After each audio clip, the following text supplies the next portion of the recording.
नमस्कार, मैं दिवाकर कुमार आप समस्त भारतवासियों को प्रणाम करता हूं।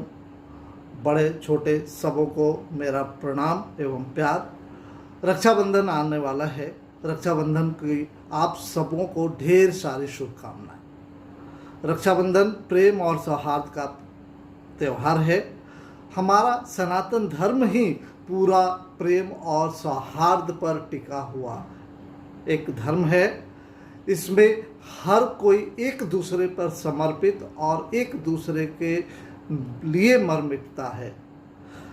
इसका प्रतीक है कि हमारे जितने भी पर्व हैं, चाहे वो रक्षाबंधन हो, भाई दूज हो, तीज हो, जिउतिया हो, करवा चौथ हो, ये सारे पर्व त्यौहार जो है वो पारिवारिकता और प्रेम और सौहार्द को दर्शाते हैं।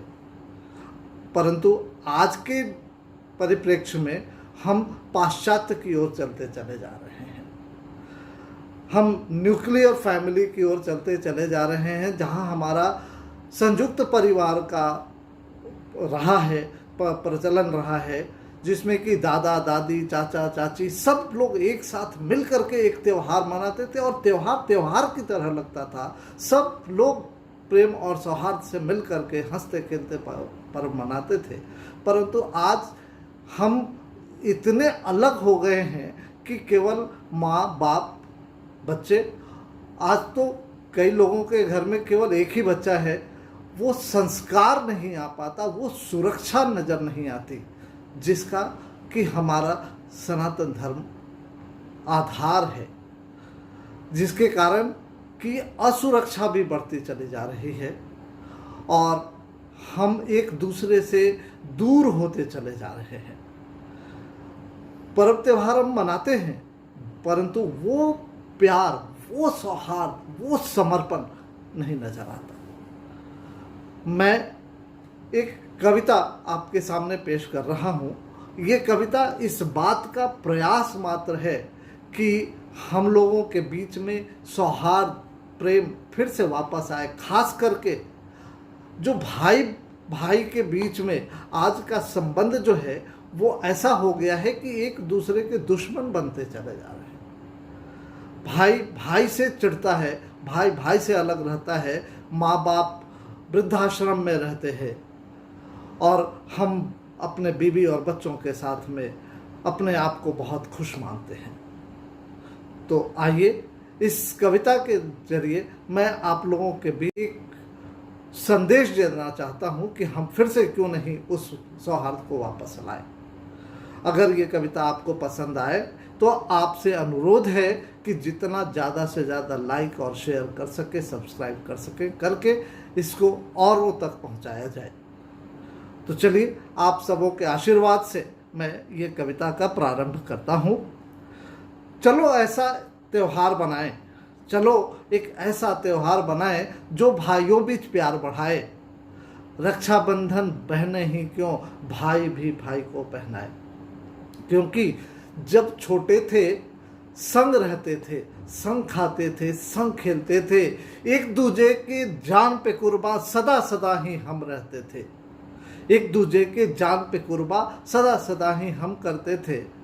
पर जो जो हम होशियार हुए, जो जो हम होशियार हुए, एक से दो फिर चार हुए, नौकर बंगला कार हुए, साहब थे सरकार हुए, ना जाने तब हवा चली क्या, ना जाने तब हवा चली क्या, हम अपनों से बेजार हुए, माता पिता भाई बहनों से गैरों सा व्यवहार किए, माता पिता भाई बहनों से गैरों सा व्यवहार किए, साली सरहज साड़ू साला मेरे घर में अब है आला, माता पिता अब दुर्जन लागे, माता पिता अब दुर्जन लागे, सास ससुर सिर मौर से लागे, लेकर बच्चे और लुगाई, छोड़ चले हम सबको भाई, समझाया पर समझ ना आए, समझाया पर समझ ना आए। क्या समझाया?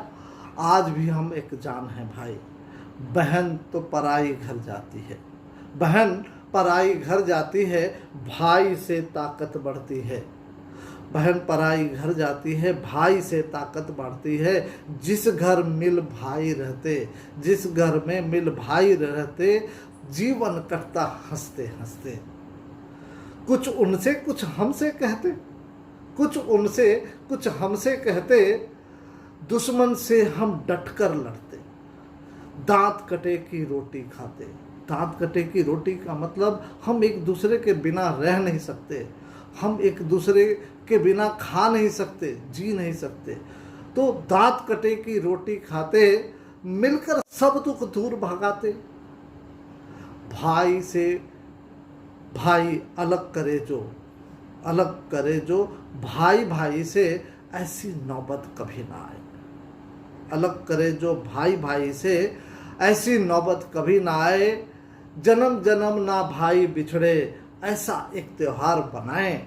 चलो ऐसा एक त्योहार बनाएं जिसमें भाई को भाई मिल जाए, जिसमें भाई को भाई मिल जाए, जो भाइयों बीच प्यार बढ़ाए। तो यही मेरा संदेश है कि भाइयों के बीच में प्यार बने। बहन के बीच और भाई के बीच तो प्यार रहता है, भाइयों के बीच भी ऐसा प्यार बनने वाला त्यौहार बनाएं।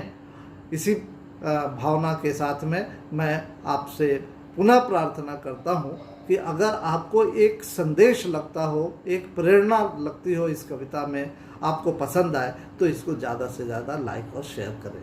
धन्यवाद।